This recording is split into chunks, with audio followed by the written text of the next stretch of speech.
Hello everyone, welcome or welcome back to my YouTube channel. I am Pen. Hope you all are doing well. So as you all know, in this video we are going to see and we are going to know about a Nux vomica medicine, which is a very important medicine in our Materia Medica, and it is one of the polycaster remedy and also a deep remedy and also a constitutional remedy in our Materia Medica. So I prepared this video in two parts.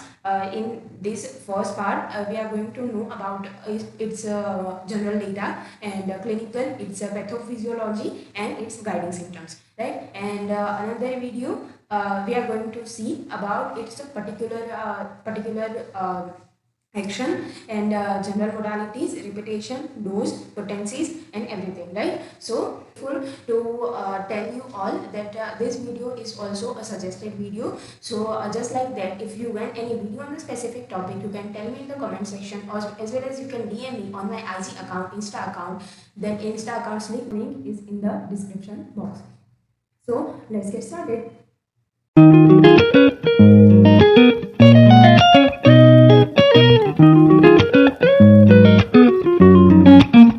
जैसे कि मैंने आपको कहा कि मैं इसके दो parts बनाऊंगी। सो फर्स्ट हम बात करेंगे नक्स वोमिका के जनरल डेटा के बारे में, राइट? सो जनरल डेटा के अंदर हम लेते हैं उसका कॉमन नेम, उसके प्रूवर का name, then family name, its source, then ये डीप एक्टिंग रेमेडी है या फिर तो शॉर्ट एक्टिंग रेमेडी है, उसका ड्यूरेशन ऑफ एक्शन हम देखते हैं, प्लस हम जो उसका कॉन्स्टिट्यूशन है वो भी देखते हैं, और कौन से पार्ट से हम नक्स वोमिका की जो मेडिसिन है उसे बनाते हैं, वो सारी चीज़ें हम एक जनरल डेटा के अंदर देखते हैं, राइट? आई होप कि आप सब लोगों को ये चीज़ पता होगी, और ये चीज़ मैं इसीलिए बता रही हूँ बिकॉज कि नक्स वोमिका जो है वो हमारे सेकेंड BHMS की मेडिसिन है, और जो नक्स वोमिका है वो समहाउ किसी भी यूनिवर्सिटी में सबसे पहले पढ़ाई जाती है।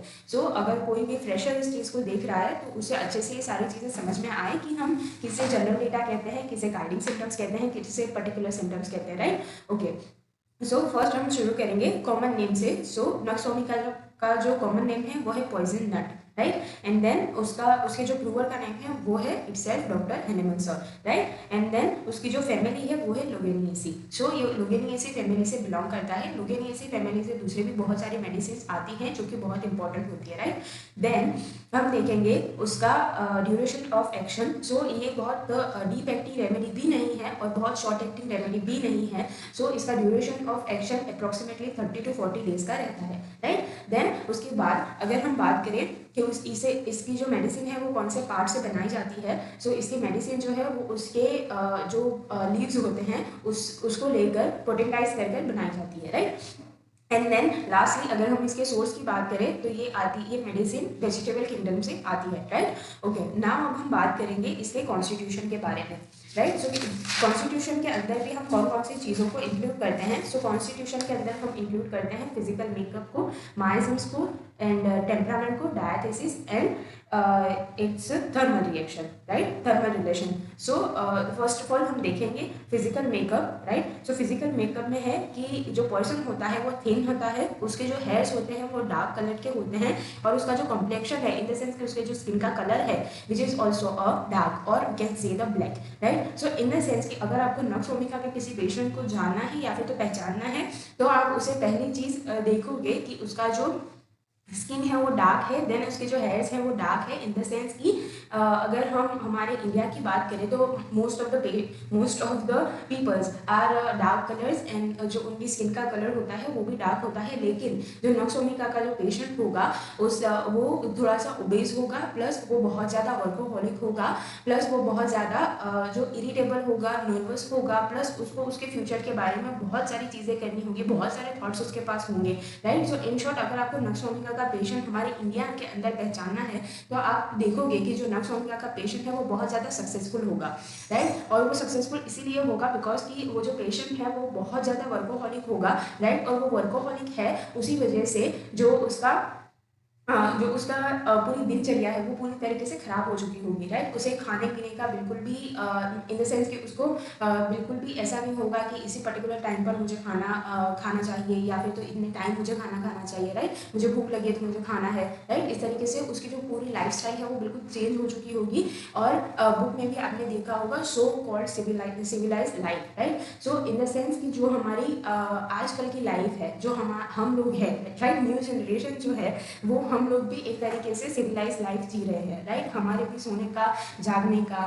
खाने का, पीने का कोई फिक्स टाइम नहीं है, राइट। प्लस जो ये पेशेंट है वो बहुत ज़्यादा सक्सेसफुल होगा, इसलिए उसकी कुछ खराब आदतें होंगी, इन द सेंस कि अल्कोहल हो गया, कोई भी नशीली चीज़ें हो गई, राइट, सिगरेट हो गई, स्मोकिंग हो गया। प्लस ये जो पेशेंट होता है वो सेक्सुअली भी बहुत ज़्यादा एक्टिव रहता है, राइट। सो इस पेशेंट के अंदर आप देखोगे कि वो सेक्सुअली प्लस मेंटली बहुत ज़्यादा एक्टिव है, physically and mentally, right. Then दूसरी चीज़ आप देखोगे कि वो बहुत ज़्यादा सक्सेसफुल है, दैट मीन्स कि उसका माइंड बहुत ज़्यादा चल रहा है, उसके पास बहुत ज़्यादा थॉट्स हैं। प्लस इसी वजह से और वो जो कोई पेशेंट होगा वो बहुत ऊपर की पदवी के ऊपर होगा, राइट। वो कहीं पर भी अगर उसका वर्क होगा, कहीं पर भी वो काम कर रहा होगा तो बहुत ऊंची पदवी होगी उसकी, राइट। सो इसी वजह से जो पेशेंट है उसकी एक तरीके से तुंग निकली होगी, राइट। जो पेशेंट होगा वो ओबीज होगा, राइट। सो इस तरीके से आप समझ सकते हो कि नक्सोमिका का पेशेंट आपको कैसा दिखेगा, राइट। सो ये जो मैंने आपको सारी चीज़ें बताई उसमें मैंने physical makeup plus mental makeup दोनों चीज़ों को मिक्स करके बताया है, राइट। और ये सारी चीज़ें सिर्फ मैंने आपको इन शॉर्ट एक नक्सोमिका के पेशेंट को समझ सको, उसका कॉन्स्टिट्यूशन समझ सको, इसलिए बताई है। अब हम आगे देखेंगे कि उसके फिजिकल मेकअप में पर्टिकुलरली कौन सी चीज़ें हमें दिखेंगी, right. Now the second one which is a sedentary life, right. जो मैंने आपको कहा कि जो पेशेंट है वो सेडेंटरी लाइफ जीता होगा, राइट। देन जो पर्सन है वो नर्वस होगा, right, and extremely susceptible to the external impression, in the sense कि उसको म्यूजिक, लाइट या फिर तो कोई भी एक्सटर्नल इंप्रेशन होगा, कोई भी फिजिकल इंप्रेशन होगा, उससे उसकी वजह से वो बहुत ज़्यादा ससेप्टेबल होगा और उसे इन सारी चीज़ों से ही जो डिजीज़ है वो होगी, right. And it is habituated to over study, right. Over study, over work, उसे ओवर स्टडी करना होगा, ओवर वर्क करना होगा, right. And then zealous person होगा। अब जीलस का मतलब होता है कि सो फर्स्ट थिंग कि जीलस और जेलस ये दोनों चीज़ें बहुत डिफरेंट है, राइट। जेलस का मतलब होता है कि ईर्ष्या करना किसी से या फिर तो किसी के बारे में गलत सोचना, गलत करना, that is jealous. And jealous का मतलब होता है किसी भी चीज़ के किसी भी कोई काम है या फिर तो कोई इंसान है, किसी भी चीज़ के लिए बहुत ज़्यादा उसके अंदर इन्वॉल्व होना, बहुत ज़्यादा उस चीज़ को करना, बहुत ज़्यादा उस चीज़ को करने की इच्छा दिखाना, right. That means a jealous, right. In the sense कि जो पेशेंट है उसकी बहुत ज़्यादा इच्छाएं होंगी, राइट। जो मैंने आपको कहा कि ये जो माइंड है उसके अंदर बहुत ज़्यादा उससे थॉट्स आते होंगे, right. And second thing hypochondriac patient है, राइट। जो पेशेंट है वो हाइपोकॉन्ड्रियाक डायथिसिस, हाइपोकॉन्ड्रिया कॉन्स्टिट्यूशन से बिलोंग करता है। And people of all walk of the life and from the highest to the lowest standard, right. So मैंने आपको कहा कि जो पेशेंट होगा वो उसके वर्क के अंदर या फिर तो उसके घर के अंदर या फिर तो कहीं पर भी जो पेशेंट होगा वो हमेशा ऊंची ऊंची जगह ऊपर रहेगा, राइट। उसकी पदवी जो है वो बहुत ऊपर होगी, या फिर तो एक ये भी चीज़ हो सकती है कि वो बहुत ही ज़्यादा नीचे है, राइट। जो बीच की चीज़ है वो यहाँ पर नक्सोमिका में आपको नहीं मिलेगी। देन रिचिएस्ट और पुअरेस्ट, राइट। ये रिचिएस्ट भी हो सकता है जो कि मैंने आपको आगे बताया। सो मोस्ट ऑफली अगर हम क्लिनिकल प्रैक्टिस में देखते हैं तो हम नक्सोमिका ऐसे ही पेशेंट को देते हैं जो कि मैंने आपको आगे बताया, लेकिन कभी कभी उसके कुछ जो रेयर सिम्टम्स है वो आपको पुअरेस्ट पर्सन में भी देखने को मिलेंगे, राइट। सो नक्सोमिका में आप ये चीज़ याद रख सकते हो कि कहीं पर भी बीच की चीज़ नहीं है, वो या तो बहुत ज़्यादा हाईएस्ट स्टैंडर्ड से बिलोंग करता होगा या फिर तो बहुत ज़्यादा लोएस्ट स्टैंडर्ड से बिलोंग करता होगा, वो बहुत ही ज़्यादा रिच होगा या फिर तो बहुत ही ज़्यादा पुअर होगा, राइट। देन सिविलाइज और अनसिविलाइज, राइट। सेम चीज़, या फिर तो वो सिविलाइज लाइफ जीता होगा, अनसिविलाइज लाइफ जीता होगा, गाँव की लाइफ जीता होगा, राइट। सो ये सारी चीज़ें हो गई हमारे इनका फिजिकल मेकअप के अंदर। देन अब आएगा टेम्परामेंट। सो टेम्परामेंट जो है वो इन शॉर्ट जो हमारे फ्रेशर्स हैं उनके लिए मैं बता देती हूँ कि जो टेम्परामेंट है दैट मीन्स कि हमारी जो अंदर की जो हमारा वाइटल फोर्स है उसका रिफ्लेक्शन कैसा है, राइट। या फिर तो हमारी जो अंदर की भावनाएं हैं उसका रिफ्लेक्शन कैसा है, हमारा नेचर कैसा है, वो हमें बाहरी तौर पर दिखता है। सो इसका ये जो नक्सोमिका का पेशेंट होगा उसका जो टेम्परामेंट है विच इज़ अ बिलियस टेम्परामेंट से बिलोंग करता होगा वो, या फिर तो सैंग्वाइन टेम्परामेंट होगा उसका, राइट। एंड इरिटेबल तो है ही, वो इरिटेबल एंड नर्वस थिंग वो थ्रू आउट द रेमेडी हमें दिखेगा। एंड इम्पेशेंट होगा, राइट। जो हमारा पेशेंट है वो इम्पेशेंट होगा, दैट मीन्स कि उसे हर एक चीज़ करने की हरी होगी, राइट। इन द सेंस कि उसे हर एक चीज़ जल्दी में करनी होगी, उसे हर एक चीज़ इन शॉर्ट कि उसे हर एक चीज़ करनी है, राइट। देन उसका थर्मल रिएक्शन जो है वो वेरी चिली है, राइट। इन द सेंस कि चिली भी नहीं है, बहुत ही ज़्यादा चिली है, राइट। एंड देन माइजम जो है वो सौरा भी हो सकता है और ये एक पॉलीक्रेस्ट रेमेडी है तो साइकोसिस एंड सिफिलिस बैकग्राउंड भी हो सकता है, राइट। सो ये सारी चीज़ें हो गई हमारी कॉन्स्टिट्यूशन के बारे में। और अब हम बात करेंगे इसके स्फीयर ऑफ एक्शन या फिर तो सीट ऑफ एक्शन के बारे में, right. So sphere of action and seat of action वो होता है क्योंकि ये हमारी जो मेडिसिन है ड्यूरिंग द प्रूविंग हमें पता चलता है कि ये हमारी पर्टिकुलर मेडिसिन जो है, लाइक हम नक्स वोमिका की बात कर रहे हैं, तो वो कुछ पर्टिकुलर ऑर्गन्स, कुछ पर्टिकुलर सिस्टम्स, कुछ पर्टिकुलर सेल्स के ऊपर काम करती है, ये हम डिसाइड करेंगे। और उस पर्टिकुलर जो उसका एक्शन है उसे हम कहते हैं शीट ऑफ एक्शन या फिर तो sphere of action, right. So ये जो हमारी नक्स वोमिका है उसका एक पर्टिकुलर एक्शन जो है वो स्पाइनल कॉर्ड पर है, हमारी नर्व्स के ऊपर है, राइट। सो आप ये चीज़ यहाँ से समझ सकते हो, राइट। आपको जो सारी मेडिसिन है उन्हें समझना है, उसको सिर्फ याद नहीं रखना, राइट। अगर आप सारी चीज़ों को सिर्फ याद रखोगे तो आपको कुछ भी लास्ट में कुछ भी आपको याद नहीं रहेगा, राइट। लेकिन आपको इसे समझना है, राइट। सो जो हमारी नक्स वोमिका है वो एक पॉइजन है, राइट। जो नक्स वोमिका एक सेल्फ है वो एक पॉइजन है, और पॉइजन में से हमने मेडिसिन बनाई है, तो वो जो पॉइजन का एक्शन होगा सेम वे उसका एक्शन हमें हमारी मेडिसिन में दिखेगा, राइट। सो जो पॉइजन है उसका एक्शन भी हमारी नर्व्स के ऊपर होता है, पर्टिकुलरली हमारी स्पाइनल कॉर्ड के ऊपर है। और स्पाइनल कॉर्ड है दैट मीन्स कि हमें पता होना चाहिए कि वहाँ से जो सारी नर्व्स निकलती है वो हमारी पेरिफेरी में जाती है, और पेरिफेरी में जाकर के वो हमारी मसल्स तक जाती है, और वो हमारे लोकोमोशन सिस्टम के ऊपर इफेक्ट करती है, इन द सेंस कि जो हमारी नर्व्स हैं वो मोटर एंड सेंसरी नर्व्स हैं, राइट। सो इसीलिए हम कह सकते हैं कि नक्स वोमिका का action on the spinal cord, then उसका action on the motor and sensory centres और motor and sensory nerves, and brain के अंदर उसका जो एक्शन है same way motor and sensory centres के ऊपर है। देन जीआईडी, राइट, जो हमारा जीआई ट्रैक है उसके अंदर भी उसका एक्शन है। देन रेस्पिरेटरी के ऊपर भी उसका एक्शन है, सीवीएस के ऊपर है, जिनाइटल ऑर्गन्स के ऊपर है, यूरिनरी ऑर्गन्स के ऊपर है। इन शॉर्ट की ये जो पॉलीक्रिस्ट रेमेडी अगर हम किसे कह देते हैं तो उसका थोड़ा थोड़ा इफेक्ट हमारे सारे ऑर्गन्स के ऊपर होता है। लेकिन पर्टिकुलरली आपको याद रखना है कहीं पर भी नक्स वोमिका है that means spinal cord, motor and sensory nerves, right. And second thing GIT, right. So GIT clinical के लिए मैं आपको बता दूं कि वहाँ पर GIT is very very important, right. GIT के जो सारे सिम्टम्स हैं वो बहुत ज़्यादा इंपॉर्टेंट रहते हैं हमारी पर्टिकुलरली क्लिनिकल प्रैक्टिस के लिए, राइट। ओके, ना अब हम इसके साथ ही बात करेंगे पैथोजेनेसिस की, राइट। अब आपको पता चल गया कि हमारी जो मेडिसिन है वो कहाँ कहाँ पर कौन कौन से ऑर्गन्स के ऊपर मेनली इफेक्ट करती है। अब इसके ऊपर से हम पता लगा सकते हैं कि उसका फिजियोलॉजिक पैथोजेनेसिस क्या होगा, right. So first thing, it effect on the brain, sensory and motor nerve, so it produce excessive irritability and excitability, right. जो मैंने आपको आगे कहा कि माइंड की और फिजिकल दोनों चीज़ों की उसके अंदर बहुत ज़्यादा वर्क करती है, राइट। माइंड भी बहुत ज़्यादा वर्क कर रहा है, फिजिकली भी उसका बहुत ज़्यादा वर्क है, सेक्सुअली भी बहुत ज़्यादा वर्क है। दैट मीन्स कि उसकी जो नर्व्स है वो इरिटेट होती हैं, और इरिटेशन की वजह से वो एक्साइटेबिलिटी कॉज करती है, उसके अंदर एक्साइटेबिलिटी आ जाती है, जो नर्व्स है वो हमारी बहुत ज़्यादा काम करने लगती है, राइट। जिसकी वजह से क्या होता है, अब एक्साइटेबिलिटी आ गई नर्व्स के अंदर, पर्टिकुलरली मोटर नर्व के अंदर अगर एक्साइटेबिलिटी आएगी तो वो किसके ऊपर अपना इफेक्ट दिखाएगी, ऑफकोर्स मसल के ऊपर दिखाएगी, राइट। सो जो मसल है, मस्कुलर इन कोऑर्डिनेशन होगा, एंड इवन दो पैरालिसिस भी हो सकता है, right. So muscular in coordination का मतलब क्या होता है कि in short muscular in coordination that means a convulsion, right. आपको ये चीज़ याद रखनी है कि muscular in coordination is equal to convulsion, right. So convulsion होते हैं twitching and trembling of the muscles होता है, राइट, इनवॉलेंटरी। और अगर उसका बहुत ज़्यादा एक्सेसिवली उसका वर्क हो गया तो क्या होगा, पैरालिसिस हो जाएगा। जो हमारी नर्व बहुत ज़्यादा एक्साइटेबल हो गई थी वो एकदम से डाउन हो जाएगी और उसका वर्क ही खत्म कर देगी, right.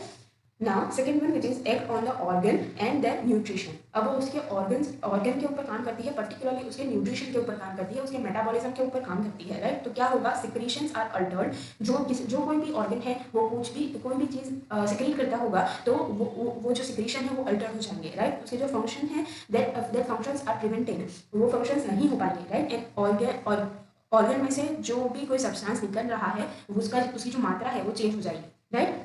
Then third one which is irritate the mucous membrane, right. So ये एक पॉइजन है, तो उसका एक दूसरी भी आपको हर एक पॉइजन के अंदर देखने को मिलेगा कि वो एक नर्व के ऊपर इफेक्ट करता है। सेकंड थिंग कि वो हमारे म्यूकस मेम्ब्रेन के ऊपर इफेक्ट करता है, राइट। सो अगर वो म्यूकस मेम्ब्रेन के ऊपर इफेक्ट करेगा तो वो उसे इरिटेट करेगा, irritation of the mucous membrane of alimentary tract, in the sense कि हमारा जीआई ट्रैक्ट, राइट। उसमें भी particularly gastric, hepatic and intestinal affections are there, right. So क्या होगा यहाँ पर जो कि हमने आगे बात करी थी कि जीआईटी के उस ऊपर उसका एक्शन है, तो यहाँ पर ये क्या करेगा, जीआईटी पूरे जो जीआईटी की गैस्ट्रो इंटेस्टिनल ट्रैक्ट की जो म्यूकस मेम्ब्रेन है उसे वो इरिटेट करेगा, और उसकी वजह से क्या ये कॉज करेगा, तो डिस्पेप्सिया कॉज करेगा, right, difficulty in swallowing cause करेगा, प्लस जो लॉस ऑफ एपेटाइट होगा, right, and then stimulate constipation, right, constipation cause करेगा, डायरिया कॉज करेगा एंड डिसेंट्री कॉज करेगा, राइट। हमने आगे फिजिकल मेकअप में देखा था कि जो नर्स होने वाला पेशेंट है वो सिविलाइज हो सकता है, अनसिविलाइज भी हो सकता है, रिचिएस्ट हो सकता है, पुअरेस्ट भी हो सकता है। सेम वे सेम चीज़ आप यहाँ पर लॉजिक लगाओगे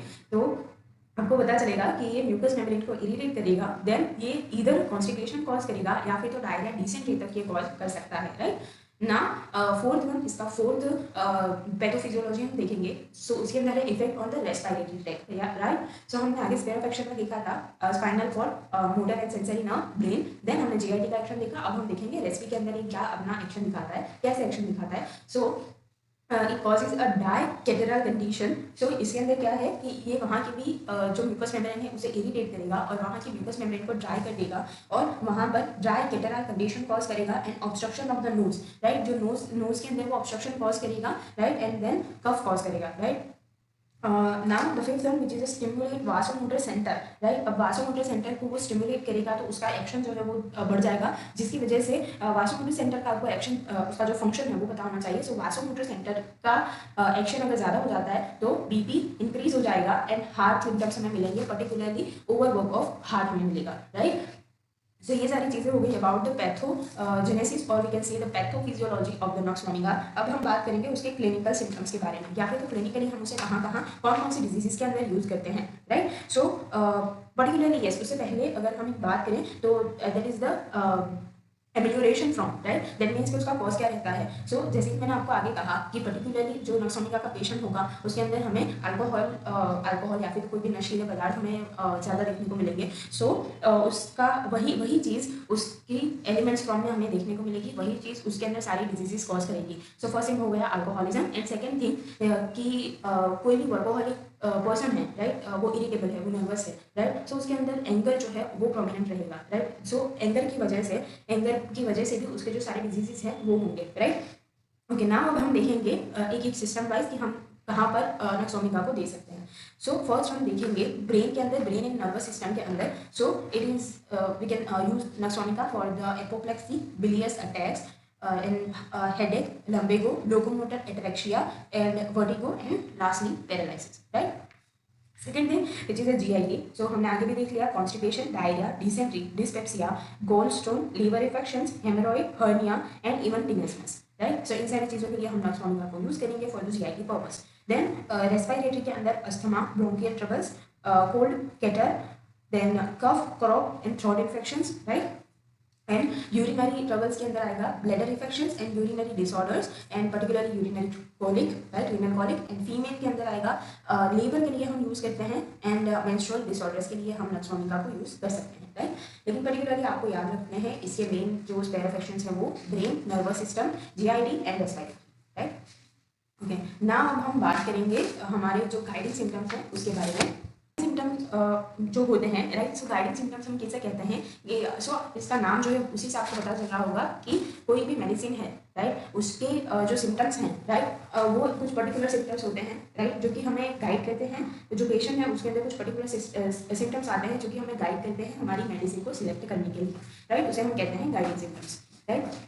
सो फर्स्ट गाइडिंग सिम्टम है हमारा कि very useful in the patient with drugged by other school as antidote to bad affections, right. ये एक बहुत बहुत बहुत इंपॉर्टेंट लाइन है in the nux vomica, right, कि जो नॉक्स वोमिगा हमारा है वो एक तरीके से एक एंटीडोट का काम करता है। कौन से मेडिसिन के लिए कि जब कोई पेशेंट आपके पास आता है और वो बहुत ज़्यादा उसने मेडिसिन ले रखी है from other school of medicine, right, in the sense कि इन शॉर्ट कि जो कोई भी पेशेंट आपके पास आएगा उसने बहुत ज़्यादा एलोपैथिक ड्रग्स ली हुई है और उसकी वजह से आपको अच्छे से जो पेशेंट का पिक्चर है वो नहीं मिल रहा, तब आप नॉक्स वोमिगा का यूज़ करेंगे फॉर द कि हम उसकी जो एलोपैथिक ड्रग्स है उसको एंटीडोट कर सके, राइट, जिसकी वजह से हमें जो पेशेंट का क्लियर पिक्चर है वो मिल सके, राइट। सेकेंड इसका गाइडिंग सिम्टम है that all the complaints arising from the modern life, right. जो हमने आगे भी उसके एलिमेंट्स फ्रॉम में देखा था कि उसके जो कंप्लेंट्स हैं वो कहाँ से आ रही थी, अल्कोहल की वजह से उसका कॉज था, सेकेंड थिंग एंगर की वजह से उसका कॉज था, सिविलाइज लाइफ की वजह से उसका कॉज था, right. So all the complaint arising from the modern life और सिविलाइज लाइफ। और third one which is over sensitiveness, right, जो पेशेंट है वो बहुत ज़्यादा सेंसिटिव है, ओवर सेंसिटिव है, and over sensitive to the external impression, जो कि हमने फिजिकल मेकअप में दिखा था कि एक्सटर्नल इम्प्रेशन से ये जो पेशेंट है वो बहुत ज़्यादा ससेप्टेबल है, राइट। अब एक्सटर्नल इम्प्रेशन कौन से हो सकते हैं, light, odour, touch, pain, cold and music, right. So ये जो सारी बाहर की फिजिकल चीज़ें हैं उनकी वजह से पेशेंट जो है वो बहुत ज़्यादा सेंसिटिव होता है और ये एक तरीके से कॉज हो सकता है जो कि हमारे नक्सोमिका के पेशेंट के अंदर डिजीज कॉज करेगा, right. Now the fourth one which is a thin irritable nervous disposition liable to indigestion and hepatic trouble. अब जो पेशेंट है वो कैसा होगा, इरिटेबल होगा, नर्वस होगा, राइट, एंड जो पेशेंट है उसके अंदर इंडाइजेशन बहुत ज़्यादा देखने को मिलेगा एंड हेपेटिक ट्रबल्स होंगे उसके अंदर। Hepatic troubles in the sense कि जो liver, gall stone and pancreas के जो सारे, पेंक्रियास के तो कम लेकिन लीवर एंड गोल्ड स्टोन के जो ट्रबल्स होंगे, गोल्ड स्टोन के जो सारी डिजीजेज होंगी वो इसके अंदर ज़्यादा देखने को मिलेगी, राइट। बहुत ज़्यादा स्टूडियस पर्सन होगा इन द सेंस कि जो पेशेंट है वो बहुत ज़्यादा उसे काम करने की आदत होगी, राइट। सो उसे हम कहते हैं studious person. Then the six one sleep. So sleep इसकी एक बहुत इंपॉर्टेंट चीज़ है। So sleep is for the sleep in evening, right. अब ये जो पेशेंट है उसे इवनिंग में सोने का बहुत मन करेगा, राइट, उसे डिजायर होगा इवनिंग में सोने का। अब आप इस चीज़ को कैसे समझोगे, तो हमने आगे ही कह दिया कि जो पेशेंट है उसके खाने पीने का, उसके सोने का कोई फिक्स टाइम नहीं है, right. So in the sense कि अगर हो सकता है कि हमारे पास जो पेशेंट आया है वो अपने वर्क को लेकर बहुत ही ज़्यादा इन द सेंस कि उसे बहुत ज़्यादा वर्क करना पसंद है या फिर तो उसको अपने वर्क को बहुत ज़्यादा अहमियत देता है। सो उसने पूरी रात दिन कह कर वो वर्क को ख़त्म किया, अब शाम को वो फ्री होता है और उसे सोने का मन करता है, राइट। सो इस तरीके से ऐसे ही हम नहीं लिख देते मटीरिया मेडिका में कोई भी सिम्टम, लेकिन इस तरीके से ये एक लॉजिक हो सकता है बिहाइंड कि ये जो पेशेंट है उसे इवनिंग के अंदर स्लीप का डिजायर होता है, right. Then can't control sleep while sitting and heading, right. So जो पेशेंट है वो बैठे बैठे सोचेगा, right. Then nerveless, right, and wake up at the 3 to 4 AM, right. जो पेशेंट है वो 3 to 4 AM को उठेगा रात को, then fall into dreamy sleep in early in morning, right. अब वो 3-4 बजे रात को उठेगा, देन उसे नींद नहीं आएगी, देन सुबह जब अर्ली मॉर्निंग होगा अराउंड 5 or 6 AM, राइट, तब उसे गहरी नींद आएगी, राइट। Then if he arouse he feel tired and weak and unrefreshing, right। अब अगर उसे कोई सुबह सुबह उसकी गहरी नींद में से कोई उठा देगा तो वो बहुत ज़्यादा वीक फील करेगा, बहुत ज़्यादा अनरिफ्रेशिंग फील करेगा, राइट। सो ये था पूरा sleep of the nux vomica patient जो कि इंपॉर्टेंट है, right. And then seventh one है frequent and ineffectual desire for the stool and urine pass small quantity each time. अब उसे फ्रीक्वेंट डिजायर है, राइट, किसका, स्टूल एंड यूरिन दोनों चीज़ें पास करने का उसे फ्रीक्वेंट डिजायर है, राइट। और एंड अनइफेक्चुअल है, उसे कभी भी ये हो जाता है, राइट, कभी भी उसे फ्रीक्वेंटली स्टूल और यूरिन पास करने का डिजायर हो जाता है, लेकिन जब भी वो स्टूल या यूरिन पास करने जाता है तब बहुत स्मॉल क्वांटिटी में उसे जो स्टूल या यूरिन है वो पास होता है, right. Then the eighth one which is a convulsion with unconsciousness. अब आगे ये चीज़ कहाँ से आप समझोगे, तो हमने जो पैथोजेनेसिस में देखा था, पैथोफिजियोलॉजी में देखा था कि जो पेशेंट है उसकी नर्व जो है वो बहुत ज़्यादा इरिटेबल है प्लस वो बहुत ज़्यादा एक्साइटेबल है। तब मैंने आपको कहा था कि उसके जो मसल्स हैं वो ट्विचिंग एंड ट्रिमलिंग होगा उसके अंदर, राइट, इनकोऑर्डिनेशन होगा। तभी मैंने आपको कहा था कि muscle incoordination that means a conversion, लेकिन यहाँ पर हमें पर्टिकुलर एक सिम्टम मिल जाता है कि कन्वर्जन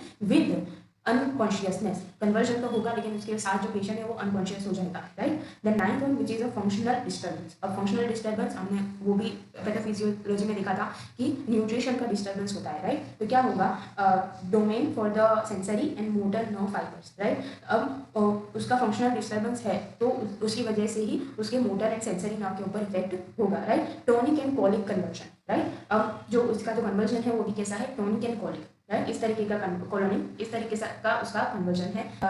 हमारा जो लास्ट वन जो गाइडिंग सिम्टम है वो है stasis of the portal system, right. अब पोर्टल सिस्टम क्या होता है? पोर्टल सिस्टम पर्टिकुलरली अगर हम यहाँ की बात करें तो पोर्टल सिस्टम होता है छोटी छोटी जो हमारी वेन्स होती हैं, राइट, उसे उसकी एक पूरी सिस्टम हो जाती है इन अवर एनाल रीजन, राइट। उसकी हम पर्टिकुलरली यहाँ पर बात कर रहे हैं तो वो जो हमारी छोटी छोटी वेन्स होती है, जो छोटी छोटी पोर्टल सिस्टम्स है हमारी, उसके अंदर स्टेसिस हो जाता है। स्टेसिस इन द सेंस कि उनकी जो वॉल है वो खींचने लगती हैं, जिसकी वजह से हेमरॉइड कॉज हो सकता है, राइट। सो ये एक पूरा मैंने आपको पैथोजेनेसिस बता दिया कि किस तरीके से हेमरॉइड्स होते हैं, right. Now the last one then aversion. अब उसका एवर्जन इन द सेंस कि उसे वो चीज़ें नहीं पसंद, राइट। इधर वो कुछ खाने की चीज़ें हो सकती है या फिर तो कोई वेदर हो सकता है, पर्सन हो सकते हैं, राइट। बहुत ज़्यादा अलग अलग टाइप के हमें एवर्जन मिलते हैं, right. So aversion to cold air, close the door और windows and cover whole body, right. उसे कोल्ड एयर से एवर्जन है, प्लस उसे डोर क्लोज करने से भी या फिर तो विंडो क्लोज करने से भी एवर्जन है, राइट। उसे विंडोज एंड डोर्स भी खुले चाहिए, उसे ठंडी हवा भी नहीं चाहिए, प्लस उसे पूरी बॉडी जो है वो भी कवर करना अच्छा नहीं लगता, राइट। एंड ये सारी चीज़ें हो गई aversion. Then is a brain fog and hysterical inflammation, right. अब हिस्टेरिकल इन्फ्लामेशन होगा, देन ब्रेन फग होगा, इन द सेंस की जो पेशेंट है उसे कभी कभी जो कन्वर्जन्स होंगे, राइट, इस तरीके से उसको कभी कभी मेंटल उसके डिसऑर्डर्स भी होना हो सकते हैं। ऐसे पेशेंट्स आपको मिल सकते हैं और उसके अंदर हम नक्सवामिका को प्रिस्क्राइब कर सकते हैं, राइट। सो आज के लिए इतना ही। इसके लिए इसके जो रिमेनिंग पार्ट रहा which is a particular symptoms, उसके लिए मैं अलग से दूसरा वीडियो बनाऊंगी and stay tuned for that. And thank you so much for watching and if you have any queries then you can in the comment section, right. And if you went my handwritten notes, yes, if you went my handwritten notes, then you can check the description box below. Or if you are not easy with that particular